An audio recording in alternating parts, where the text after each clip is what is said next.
लेकिन हम उमर साहब को सिर्फ ये याद दिलाना चाहते हैं कि आपने इलेक्शन 370, 35A, स्टेट हुड, इन सारी चीज़ों पर लड़ा था। इससे साफ जाहिर है कि उमर अब्दुल्ला साहब बीजेपी के हाथों में ही खेल रहे हैं। समझ में नहीं आता उनको कोई कैसे बताए। अगर अमित शाह जी का गला सूख गया कहते कहते कि मैं स्टेट हुड वापस दे रहा हूँ, प्राइम मिनिस्टर ने भी कहा, तो उमर साहब क्यों वही चीज़ उनको आगे मांगने के लिए कह रहे हैं? इसका मतलब 370 की जब बात करने के लिए वो तैयार नहीं, 35A की बात करने के लिए तैयार नहीं, तो वो एक तरफ से आई वॉश है। कुछ लग रहा है कि कोई खिचड़ी पक रही है या पक्की हुई है पहले से ही एनसी और बीजेपी के बीच। सेंटर को वैसे भी स्टेट हुड एज पर सुप्रीम कोर्ट डायरेक्शंस आज नहीं तो कल देना ही है। तो उमर साहब just wants to be counted in martyrs. कि आप सब ने देखा कि कल से जो हमें अखबारों के ज़रिए, सोशल मीडिया के ज़रिए खबरें मिल रही हैं कि जो उमर साहब की सरबराही में सरकार बनी, उन्होंने अपनी कैबिनेट मीटिंग में एक रेजोल्यूशन पास किया है जिसमें सेंटर से स्टेट हुड रेस्टोर करने के लिए कहा गया है। और ये भी खबरें गश्त कर रही हैं कि आप उमर साहब यूनियन गवर्नमेंट से टाइम सीक कर रहे हैं ताकि वो कैबिनेट की रेजोल्यूशन का जो ड्राफ्ट है, जो उसमें मुतालबा किया गया है स्टेट रेस्टोर करने का, he can put it to the central government. उनका हक है वो कुछ भी कहें, कुछ भी पास करें।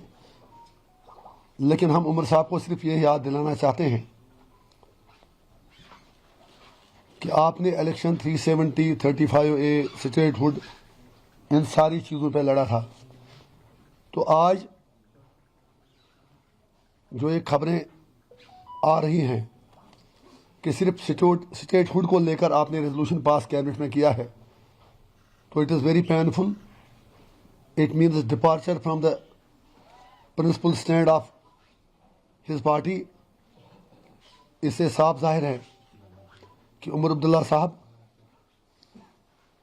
बीजेपी के हाथों में ही खेल रहे हैं। समझ में नहीं आता उनको कोई कैसे बताए। अगर अमित शाह जी का गला सूख गया कहते कहते कि मैं स्टेट हुड वापस दे रहा हूँ, प्राइम मिनिस्टर ने भी कहा, तो उमर साहब क्यों वही चीज़ उनको आगे मांगने के लिए कह रहे हैं? अच्छी बात है वो कहें, हमें कोई ऑब्जेक्शन नहीं है, बिल्कुल हम उनके साथ हैं। लेकिन वो आधी चीज़ ही क्यों कह रहे हैं? सिर्फ वही क्यों कह रहे हैं जो बीजेपी देने को तैयार है?